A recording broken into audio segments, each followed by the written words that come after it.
Hello, good evening, good morning, good afternoon, good night, wherever you are in the world, whatever time you're listening.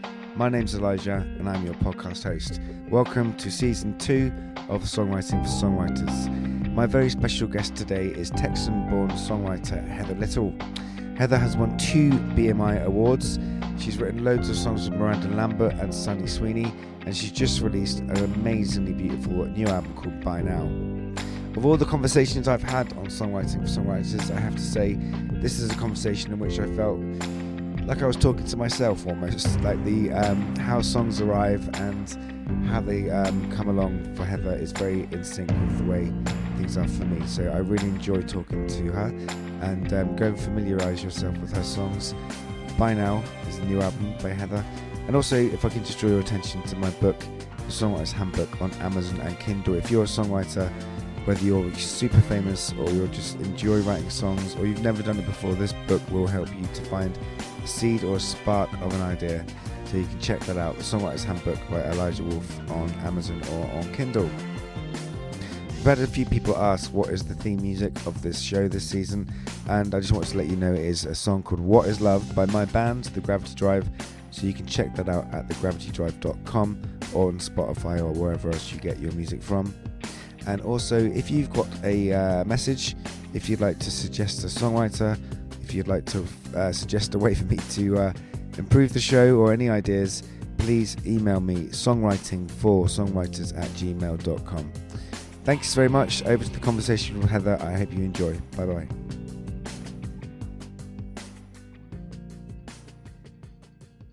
Joining me today on my podcast, Songwriting for Songwriters, is Heather Little. Hi, Heather. How are you? I'm well. Good. I'm great, thank you. Thank you for being on here. Whereabouts are you in the world? I am in Nolensville, Tennessee, which is in Middle Tennessee, right kind of in the middle of the United States, about 30 minutes south of Nashville, Tennessee. Fantastic. Is Nashville a big... Well, I live in the UK. I've never been to America. It's where you are is kind of where I want to go. And so Nashville is obviously in the UK in the last few years, the TV show, that TV drama, and there's been a big research in kind of the love of Americana and country music. So we've got this idea of Nashville being like this mecca of songwriters, which I'm sure it is. What kind of impact does it have on you being so close to Nashville, and what's your relationship with that as the songwriting capital of America from the English point of view? Well, it's evolved a lot. When I first started out, I started out as a songwriter, and I had a publishing deal and would go to Nashville. I lived in Texas, and it's about a 9.5, 10-hour drive from where I lived in Texas, kind of north east to Nashville. So I would make that drive pretty often and right then. But now here we are, 20 years later. I don't go to Nashville unless I absolutely have to. I live out in the country. I don't know if you can see out the window that I'm by, but this is my songwriting Amazing. here. That's beautiful. That's amazing. So yeah, I like to stay here or go out, just go be outside somewhere. But Nashville's changed so much. It's still quite a mecca for songwriters, and it's still, if you're new and just starting out, it's something you've got to do.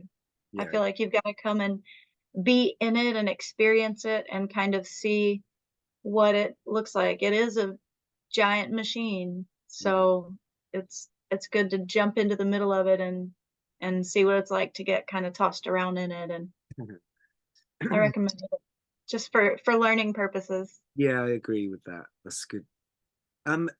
You've just shown us that you just said that you're kind of in the middle of nowhere and you've got a view and you're set up to write songs. It feels to me when my wonderful PA Sally introduced me to you, and I've just fallen in love with your songwriting and voice. And one of the things it felt like to me when I was listening was like, it feels like I'm in a location when I listen to your songs. Like I feel like I'm in a kind of landscape. So it's quite interesting to me that you love kind of being chosen to live in the middle of nowhere, I think you said, and you've got like view. Like how important is landscape and solitude or kind of horizons to you as a songwriter? I think it's imperative to have those things, not for the act of writing, but for the things that you're living, because you have to live things to write about. Yeah. If you spend all of your time in whatever your writing space is, if you're a person that's created a separate space just for your writing, when you're down in it and you're actually putting the words on the paper, you're really not going to have a lot to write about unless you just have an incredible memory and you're pulling from this plethora of past experiences and you're able to just sit down and do that day after day. Um, I write the most when I'm driving or when I'm doing some mundane activity like cleaning the house or Yeah. mowing the yard or something like that. That's when I do the most writing. And some songs never even make it, um, never even get written down anywhere before they're recorded. So uh, it's odd, but that's how it works for me. That's how it works for me, actually, because I was quite young when we had a baby, and it was one of those things of thinking, I've not got the time to sit down in my writing room. I'm going to have to do this in my head and Yeah, get on with things. And actually, you can get so much done in your own head, right? You know, you're not restricted we by can. not being out of tune. You can just go, keep playing over. The words will fall in place, and and trust it. Yeah, exactly. When my kids were younger and they were running around the house playing, um, I felt this kind of comfort, and I think it kind of freed up my mind space instead of worrying about wherever they were, whatever they were doing. If I knew they're right there with me, I knew they're safe, I knew they're okay, and I could be present with them Yeah, and make sure they didn't break their arms and legs and all the things falling off the swing set. But that was a great time to write. I wrote a lot of songs while they were running around through the house and playing loudly in the other room and it's really all of interesting those. because I think sometimes people think they need time and space and to be like left alone to write, but actually, seems like from what you're saying, I'm quite similar. Where like you can just do it anyway. Um, Yes, so it's interesting. Like you're talking, you got to live your life and be in it, and those songs will kind of, they'll come from you living your life. Um, do you yes. think that songs? I speak to lots of writers, and I'm quite interested in asking them where they think songs come from. Do they come from you? Do they come from a communion with you and life, or is there kind of a magical force or some other thing going on as well? What do you think is your relationship with where they come from and the muse, as it were?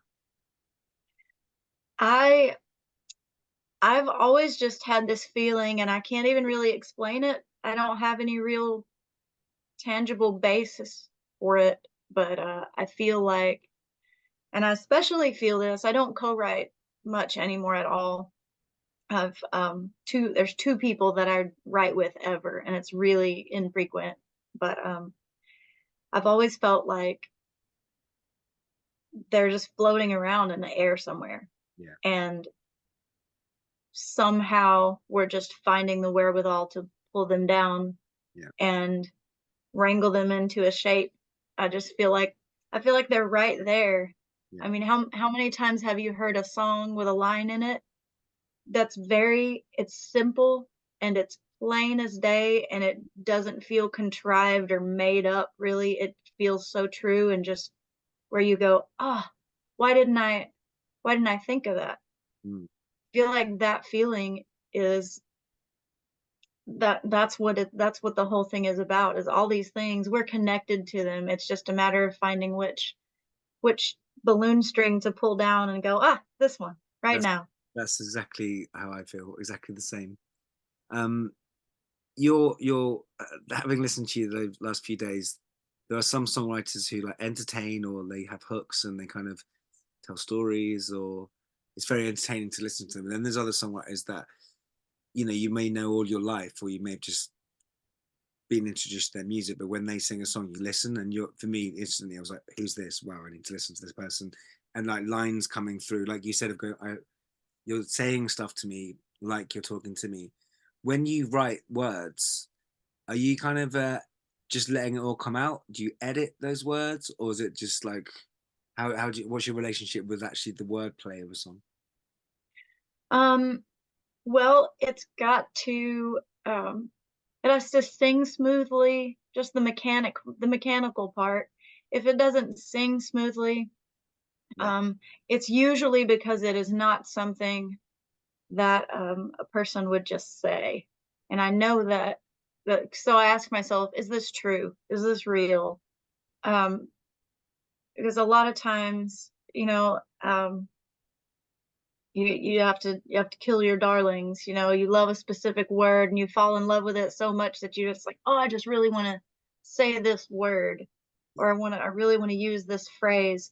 But if it's not really true to you, it's a little bit like wearing an outfit that you would never wear, Yeah. or that just doesn't really align Yeah. with what's real. Okay. So So you're constantly yeah. checking in. Is this true for me? Is this a true line? And that's the kind of editing process. Yes, That's right. Like that, would I say this okay. ever in regular conversation or speech or writing a letter to someone? Would I say this? Okay, that's really interesting. And so, when did you kind of decide to like? I guess obviously you're a mum and you probably have other things going on, but I think I'm sensing that you decided to be a songwriter and that's kind of your calling. When did that happen for you? And was there a specific kind of right? I'm going to be a songwriter. How did that come about? Well, in 2004, um, that's when I actually started writing professionally. Right. But two years earlier, my mother convinced me to enter a songwriting contest, Cool. and I had my baby and my older daughter, and I was babysitting um, another toddler and uh, three other infants. Wow. Um, so it was a whole lot of stuff. And my mother actually, she said, I will watch all the kids for you. I'll babysit all the kids for you so you can go and do this. Wow. And um, I did. I did that thing. I went and entered the contest, and Miranda Lambert and her dad, Rick Lambert, and another singer named Gabby Nolan were judges in this contest. And when it was over, Miranda gave me a little card. She was 17 at the time. She gave me a card and said, "You should come to my house and we could write together." And that felt so foreign and strange because I thought, I knew on some level that people write songs together, but it didn't occur to me I could ever be one of those people, because I had written several songs, but not really on purpose. I never set out to write a song, never thought, oh, today I'm going to write this song. It was just kind of happened. Yeah. I never really meant to. And then when she wanted to do that together, it sounded like brushing each other's teeth or putting each other's socks on, or like something that would be really awkward and strange. But it was incredibly comfortable. And it felt like when you're children and you're pretending back and forth, like, oh, pretend like you're the mom and I'm the dad. And oh, and then I went to war in the military, and then I did this. So co-writing feels a lot like pretending with your friends when you're kids, to Love. me, or That's a used to. lovely idea. That actually, I think having done some co-writing myself, I guess it does depend on who you're working with, and what the situation is. But clearly, you, Miranda, kind of have a way of flowing with each other there. That sounds like. Yeah, at one time we did, for sure. And how Yeah, does it feel to have like your? Because I think to have like your, I mean, your songs are amazing as far as I'm concerned. But when you get that kind of thank big you. country artist kind of singing one of your songs, is that strange to kind of see it through that filter as well? Through the filter of, Just it's someone else singing your oh song, yes, and it's very strange. It is very strange. There's a song of mine called Razor Wire that's on the record, that of one of my best friends, another singer-songwriter named Stephen Prigmore, Um, he he really um, felt that song, and he started covering it when he would play shows, and he asked if he could record it. So he recorded that song, and mutual friends of ours, other songwriters, started saying to me, Heather, I love you, but that's a Stephen Pridmore song. Mm.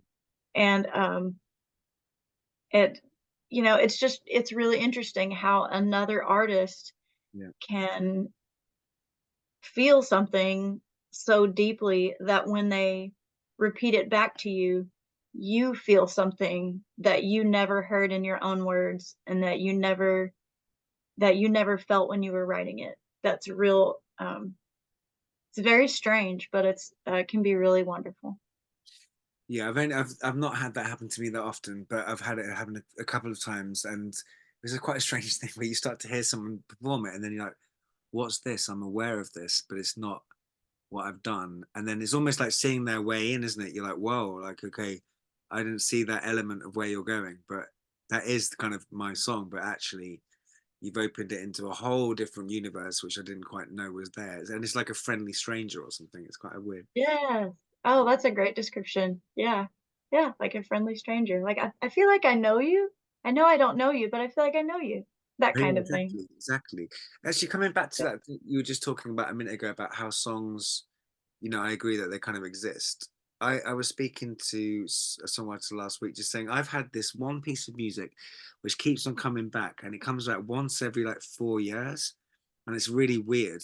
And it comes in, and I'm like, oh, you, and I keep forgetting it, and then it comes in a few years later. But I know one day, hopefully, I'll grab it. But it has a feeling like a signature, like a personality, like an animal, like a dog or a cat. Do you kind of do different songs have different kind of signatures or feelings as you kind of Yes. get into relationship with them, or am I just on my own tip there? Yes. No, I love that you put that into words because I didn't know I needed a term for that, but that I do have that. And I have the same thing. It might be maybe part of a chorus or maybe a verse or something that has just been floating around for years. And there'll be little periods where I get borderline obsessed with, no, I'm gonna find what this goes to. It's like having the piece of a puzzle or a little object that you're like, I know this is important. Yeah, I can't remember what this goes to, but I kept this. I kept this and I put it in a safe place so I would have it when I needed it.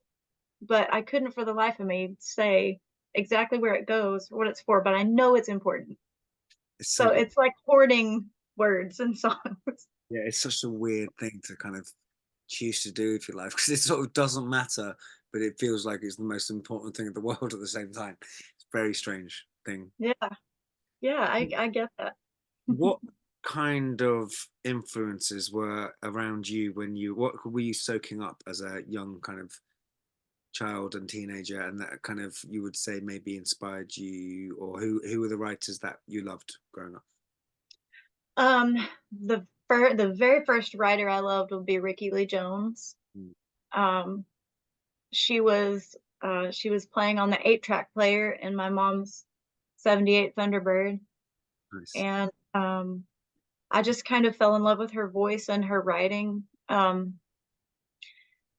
So Rickie Lee Jones, Stevie Wonder, Michael Jackson was all very, very, very big in my musical landscape as a kid. But at the same time, um, my mom had the radio playing constantly, little brown clock radio in the window, Yeah, and it was all bands like, it was coming out of the 70s. I was born in 76, so from 78, all of the music that comes on that that changes the way my heart is beating and everything when I'm out somewhere and I hear a song come on. Oh, all of it. It's stuff like Ambrosia or Firefall or Ace or um, the older bands like that. Bread. really, Um, I love bread. oh, oh man. Like I off It's, melody writers, right? Just like oh unbelievable, man. you know? Yes, the melodies, the way, just there are certain words. Yeah. Um, gosh, there's certain words in uh David Gates' vocals that I still can't wrap my mind around. And just there's a simplicity in Yeah, his voice and so much complication at the same time. I totally agree. It's like masterful and elegant, but it feels like it's a nursery rhyme at the same time. Oh, yes. You know, Yes. just Yes. like wowzers. Well, yeah, I'm glad you love bread. I don't meet that many people who talk about bread, so so it's quite nice to have a bread fan. Understand the kind of love of bread is like, yeah, that's a funny thing. Oh, yeah, it runs deep. It But does. lots of different kinds of music playing at the same time. Oddly enough, there was country music around, but and I think this part here has to do with the terrible people of my childhood, Okay. uh, or just happened to be the men playing uh, country music, uh, popular country music of the time Yeah. and of the 70s. So it took me a long time to um, to find some of the more popular country music um, that I liked and that I enjoyed listening to. As a songwriter, Roger Miller Yeah. um, was absolutely brilliant. I mean, vocals also and musicianship. So, um, but I really truly was around every type of music you can imagine. It's great to hear that. I mean, Michael Jackson was a huge influence on me because my friend had a what film was it? I can't remember. Moonwalker. Do I mean that? He just had this film with Michael Jackson. So basically, he was the only person who had a VHS player on the street.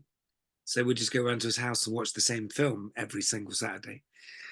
And so the whole kind of introduction to like pop music was through the Beatles and Michael Jackson, from watching Hard Day's Night and a Michael Jackson film. But that nowadays, Spotify and YouTube and everything is great because we can listen to everything all the time. But I think sometimes that period of, still being young in the 70s and 80s where there wasn't so much access to things, it was just like you had that one album or you had like, something you had to live with for a long time.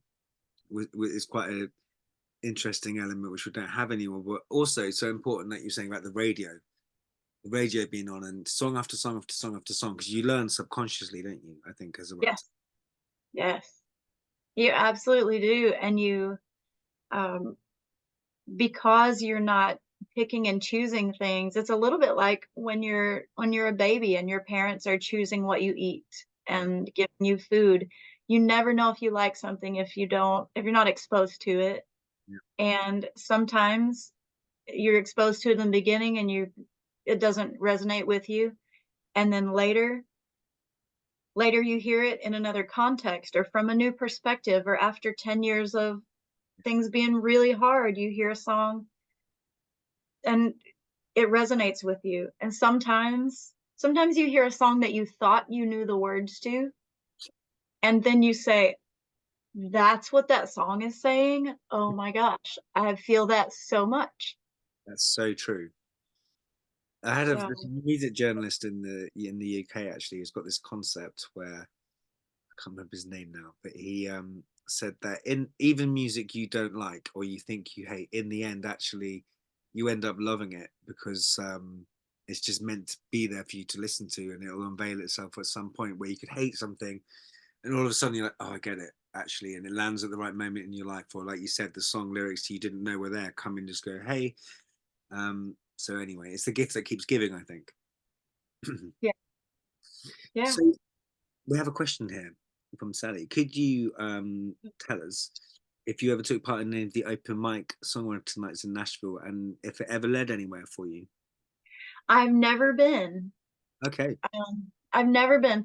My relationship with Nashville is kind of strange and complicated. I felt a little bit guilty starting out, and I have a little bit of imposter syndrome with the whole thing because I didn't I didn't come here as a teenager or as an early 20 something and pound the pavement looking for a publishing deal or trying to get my songs heard or my journey wasn't that, and a lot of amazing writers, a lot of really incredible artists and musicians, that is their story, and it did take years and years for them um, to get a publishing deal.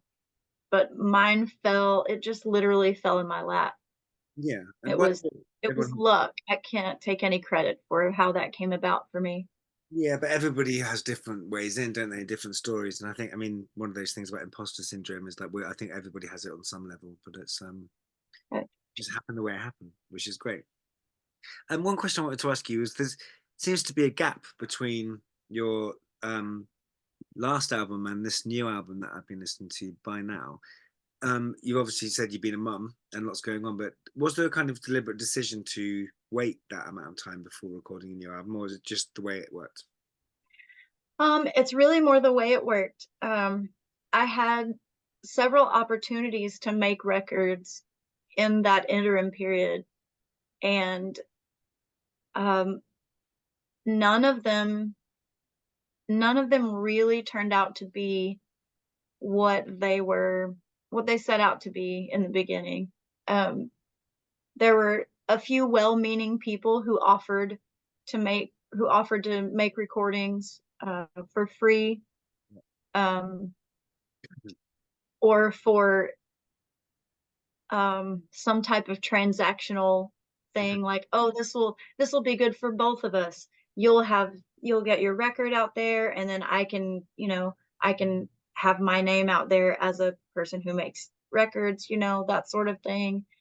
And it's just taken this long before I found someone who had their heart in the right place. And um, really, Brian Brinkerhoff and Frank Swart, who produced this record, um, when I talked to Brian and he said, I don't think we're gonna make a lot of money or anything like that, but at the end of it all, we'll have a record that we're proud of. That's all I needed to hear. Yeah, And that just the conversations that I had had with him up to that point, I felt like this is the one. This is the person who absolutely gets that I am not I'm not in this to go and get on a tour bus and try and be a rock star or anything like that. I just really want to make good music. Just really want it to be there I in the think world for my kids when I'm gone. nice. And for me, and for Sally, and for everybody else who are kind of like, this is the thing about being a songwriter. You don't quite know who ends up falling in love with your songs. And so they become part of the soundtrack of our lives, and that's something which is also so mysterious and weird about songwriting, isn't it? Yeah. Um, you also raised a good point there about how important it is, I think, to have people work with you on your songs that are people you trust and have the right intention for your songs. And I've been speaking about that recently with a friend of mine. Actually, I've been trying to find a producer to do something, and this one guy that I've worked with before was like, he's the guy because he just knows, how to treat them. And it's really important, isn't it, that the musicians and producers you play with, because you're bearing your soul as a writer. Yeah. It's, describe how that kind of came about, that union with two producers that have worked on your new work. Um, well, oh, my husband's on the tractor now. Sorry. Um, he uh he listened.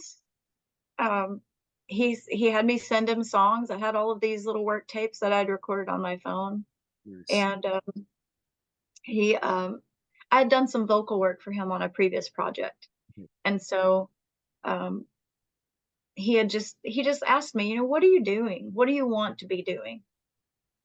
And it was just the way that he approached it was very song centric, but also he's never once tossed aside the human element, Okay. ever. Never once. And in the process of making this record, um, if he sent me a track that had something that I was uncomfortable with, which was, I think, maybe 3 things ever that I said, I don't know about that. The first one being that I didn't redo any of my vocals at all. Um, that's a very Mm. kind of, oh my gosh. So I didn't know the vocals I was putting down were going to be the vocals he was going to use. I had no idea. Yeah. And so if you're not comfortable with yourself, that'll kind of force you to get comfortable with what you're showing the world. And so he was never once like, oh no, no, I'm the boss. This is how this is going. He was very much like, I feel like this is the way to go. I feel like this is the thing to do. If you're uncomfortable with it, we will do something else. And he one of the phrases that he goes to a lot is, we're all adults here, you know. That's So nice. like, right, we're all adults here. And so the relationship between people and amongst professionals is always more important at the end of the day than one person being right or having their way. Yeah. And that's imperative. You've got to have that. Absolutely. Does it mean anything to you? I mean, I imagine it does, but you've won awards as a songwriter. Is that kind of a validating thing, or do awards kind of, does it matter to you? How do you feel about that? Um, I appreciate it. It's very nice. Um, it's uh it's kind of an odd thing because a lot of people, especially back, I moved to Tennessee here from Texas about 2.5 years ago. And when I was in Texas, and I was still playing shows, earning most of my living from playing shows about 4 nights a week. And I have a part-time job here and there. Um, I was a janitor. I worked at a bakery. I was a waitress.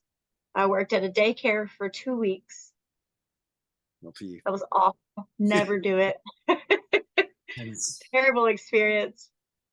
But when you get these awards and you slap them on your wall, or put them wherever you put them, um, it's nice to have, but it's a strange feeling, being a janitor in a school.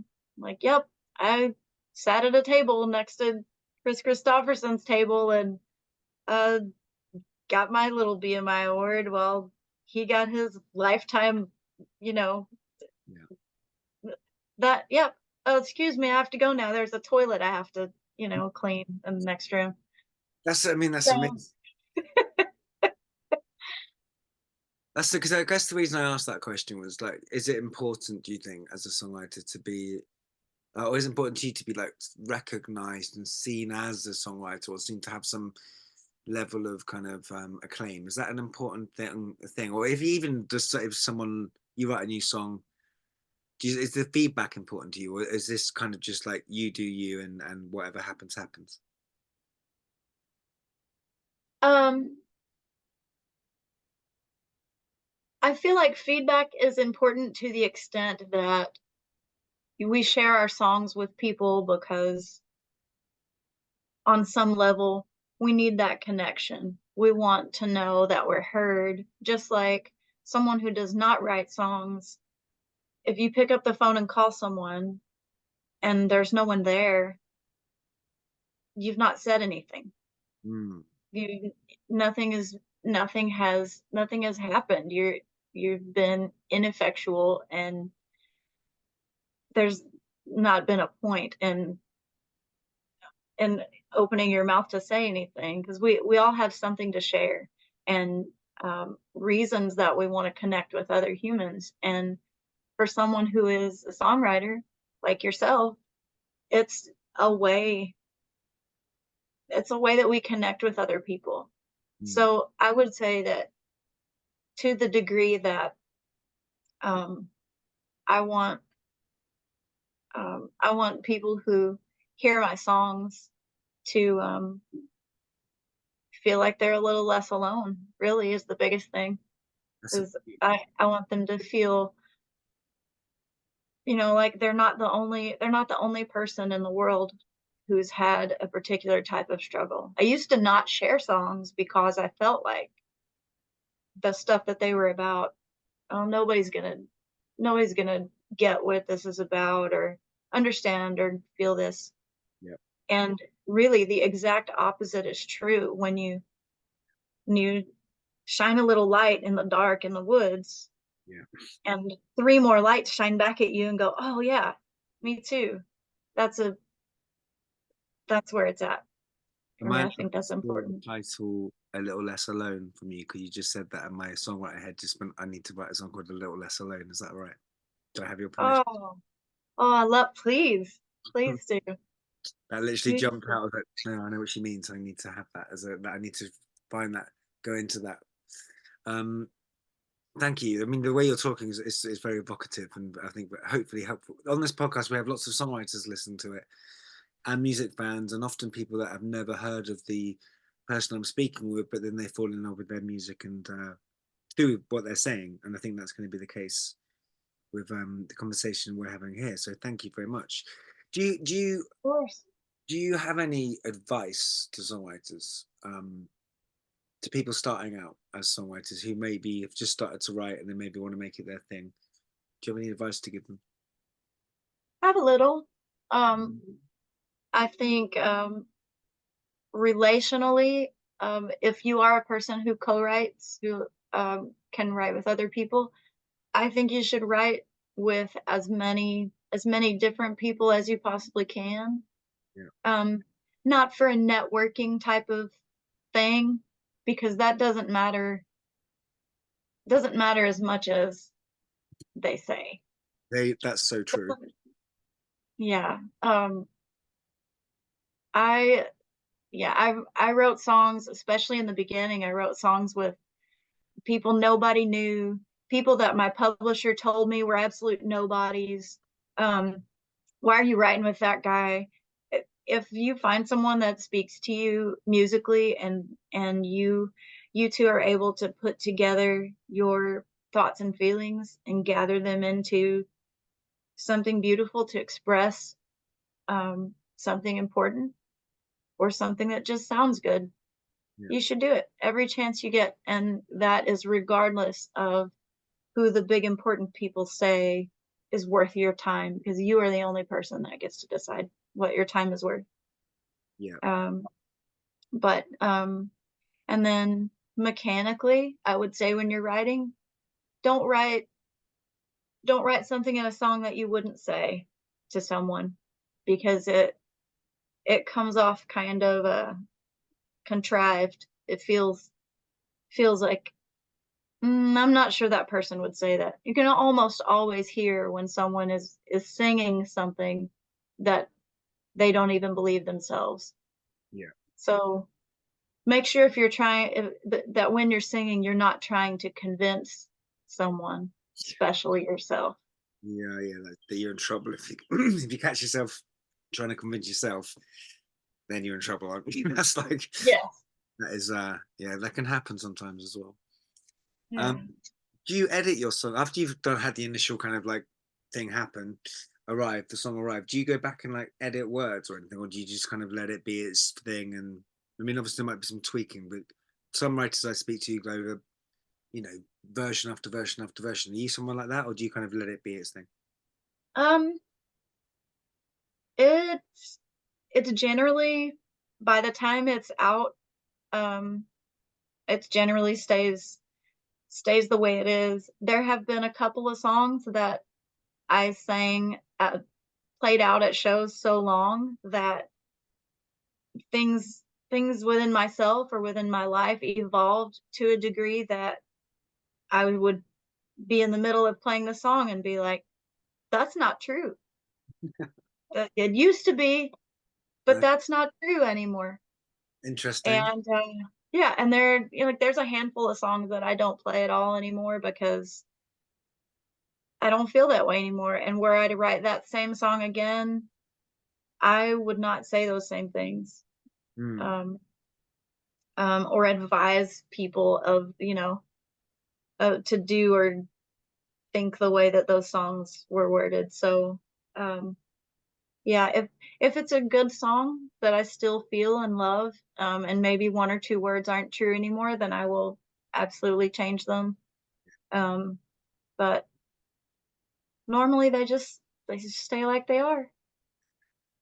I've had a thing recently actually where some of my, I suppose, most enjoyed songs from my audience, which they'd asked for me to play most of the time, I kind of found myself being kind of a bit robotic when playing them and going, I know this is what you want to hear, but actually I'm not in it as much as I used to be. So I dropped them for a while, a couple of years, and just recently they found their way back into my head, and it was a really curious thing to be. Oh, now I get you from a different perspective, and I just had to get off your ride for a bit because it wasn't quite it. And now you've come around again. I've I've let you grow up or go away. I can kind of come into the song in a different way now, which is like, oh, I kind of think I meant this, or actually, the time has framed the song to be different. And so that's kind of interesting as a performer, isn't it? How you kind of Yeah, live with these songs and then you come back and go with them and they still live. yeah, yeah. That's it. That's exactly it. Just like it's a little bit like getting out an old photo album and you're looking at old pictures and going, "Oh, that's what I wore that day. I really picked that. I really wore that. Okay." And sometimes playing one of those old songs is like opening your closet and getting out those clothes you wore 25 years ago and, oh man, doesn't doesn't quite fit, doesn't really look like what people are wearing. I don't know. Or, feels a little like your shoes are on the wrong feet when you're playing it. I think when you get to that point, it's like you described, you put them away for a while and Yeah, come back. But you do sometimes find their way back into your set, and yeah, yeah. it's interesting. When you said before you moved that you were playing 4 nights a week or so, I mean, I've done that as well, mostly for the last 15 years. And one of the things that I would like doing, but it would also be quite terrifying, is playing a new song, having just written it that day or the day before, and just seeing it kind of like a little baby bird coming out of a nest. Like, is this going to fly or not? And actually see, Yeah. because you kind of know that it's like when you let release it, it's got its own life, and you don't quite know how it's going to go. Was that important to play so regularly and play songs and just let them do their thing? Yes. Yes. It's always feel like when I write a song, I write the song and then I learn it. Mm, Like breaking in a pair of shoes. yeah, I know I like them, and they fit me. yeah. They're the right size, the right color. Um, they're right, but as you're playing the song, particularly, if you're an artist who you accompany yourself when you're playing the song,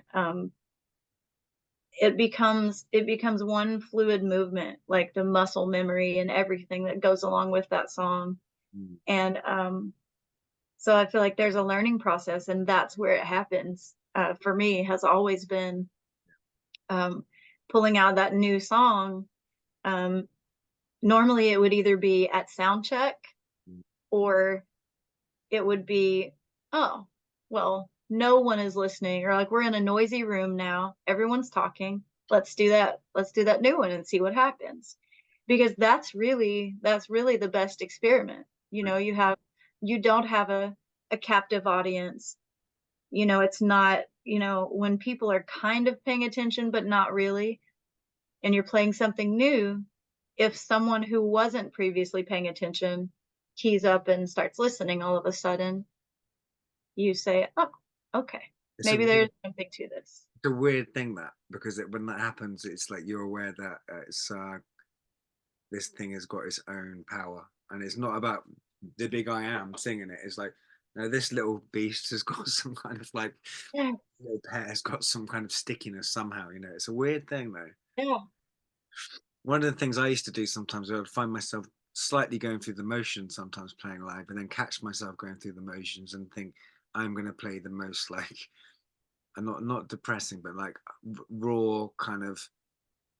I guess in a way, sometimes as a male performer, I'm going to really go into extreme sensitivity and sort of my own femininity and be really haunting. And just, I know that I think they all want to roll out this kind of pace, but I'm going to go deliberately into this really sort of weird, maybe self-indulgent kind of haunting space because I need to do that just to kind of be alive and let this other song kind of live. And often that'll be the moment which would sort of get people to listen rather than me thinking I'll play another song because that the crowd are kind of waking up and there's a kind of feeling that I must deliver them a certain tempo, but actually going, no, no, no, I'm going to nosedive this and I might not recover the rest of the gig, or it might take 5 songs to get the audience back, but I'm going to purposefully play this, which is not probably what they want to hear and just see what happens. And so I think being brave with it, like you said, is quite a good thing.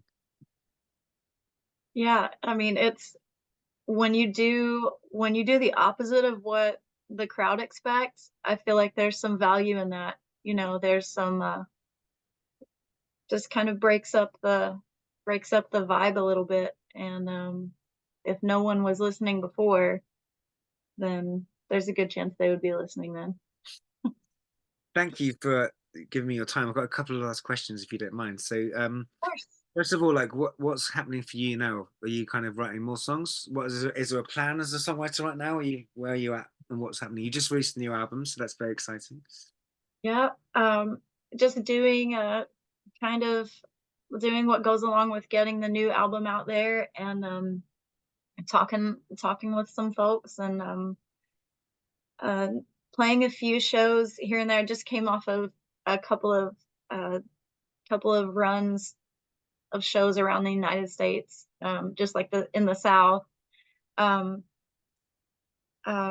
really just writing. I'm getting ready to go out to California again to record in June, Great. um, and that will be a lot of fun.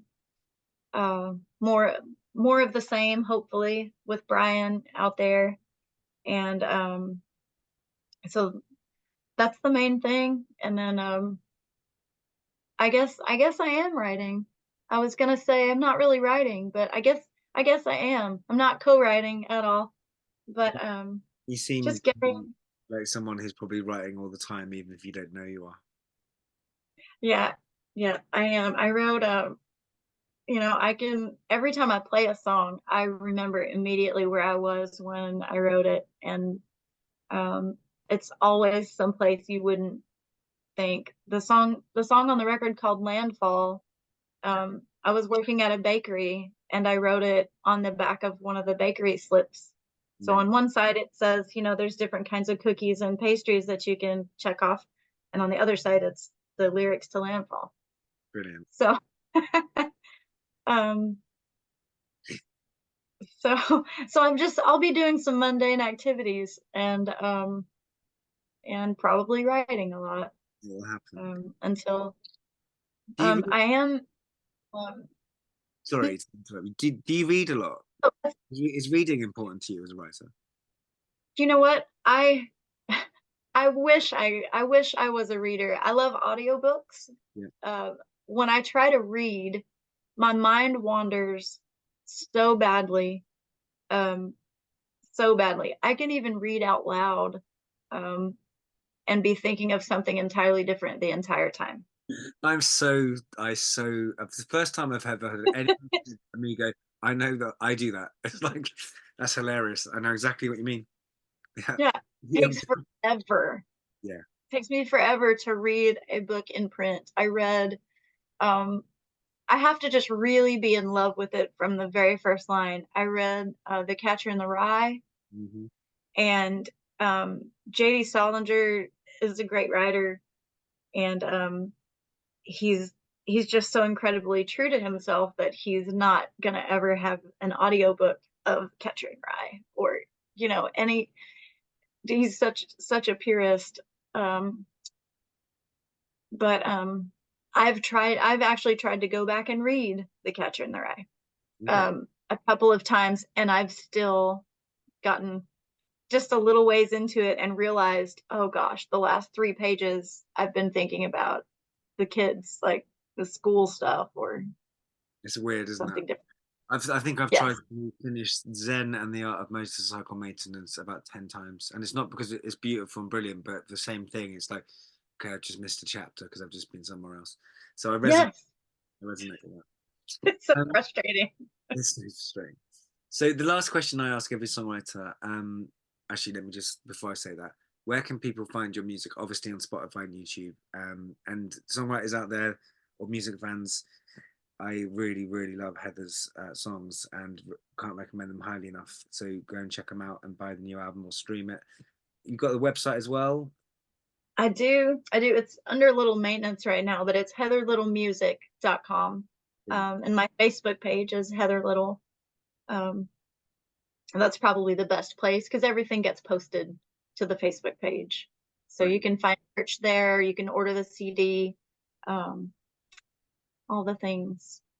And we must thank Sally for the intro as well. But one thing that the last Yeah. question I ask everybody is if you could have written any song, what song would that have been? What song would you have loved to kind of have in your head and, to have written? So, of all the artists, and it might be a different answer in 5 minutes or tomorrow, but what song would you have loved to have written? The Dimming of the Day. Okay. Yeah.